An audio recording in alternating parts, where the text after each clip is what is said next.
You know, it's kind of funny how people can get obsessed by certain things. You're about to meet a guy that really likes synthesizers. Yeah, the machine that helps you make music. He has collected so many synthesizers, he's been able to open a museum. If this building was a book, you wouldn't judge it by the outside cover. And everybody kept pulling up saying, well, where are we going? To this old warehouse, or what is this place?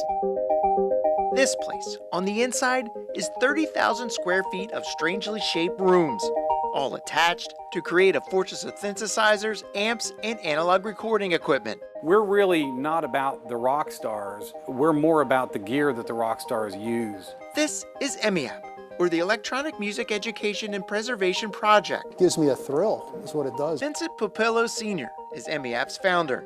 You see, back in the 70s, Vincent was in a band. He was one of the first to have one of these, a Mini Moog keyboard, the world's first portable synthesizer. It was part of the band's unique sound, but disco came along and ruined everything. He couldn't even get a job.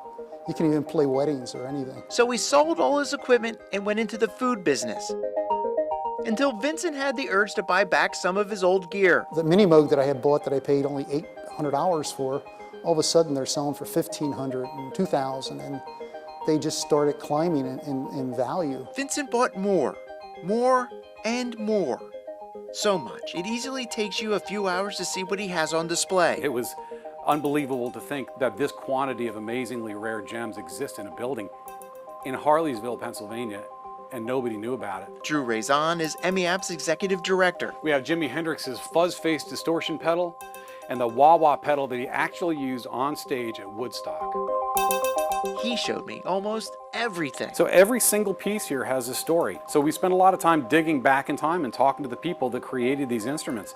And most of these folks really want to talk about it because nobody's ever asked them. This is Rick Wakeman's keyboard collection from the band Yes. We know which gear was used for which recordings and which tours. EMIAP puts a countless amount of time into research. Music is iconic.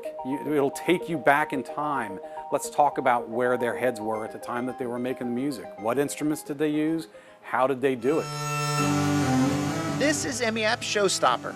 Keith Emerson of Emerson, Lake and Palmer's giant Moog modular, set up just as Emerson would on stage.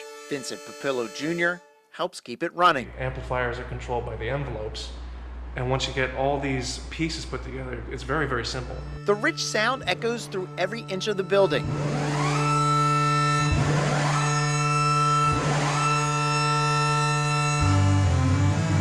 You stand in this room and you hit the low D on that thing, and you can feel it to your heart. The heart of EMIAP is education. Students visit, learn, and just listen. There's so much unmade music with these old instruments and these old sounds, and it's just to see the excitement. It's just wonderful to see their faces. It's very fulfilling.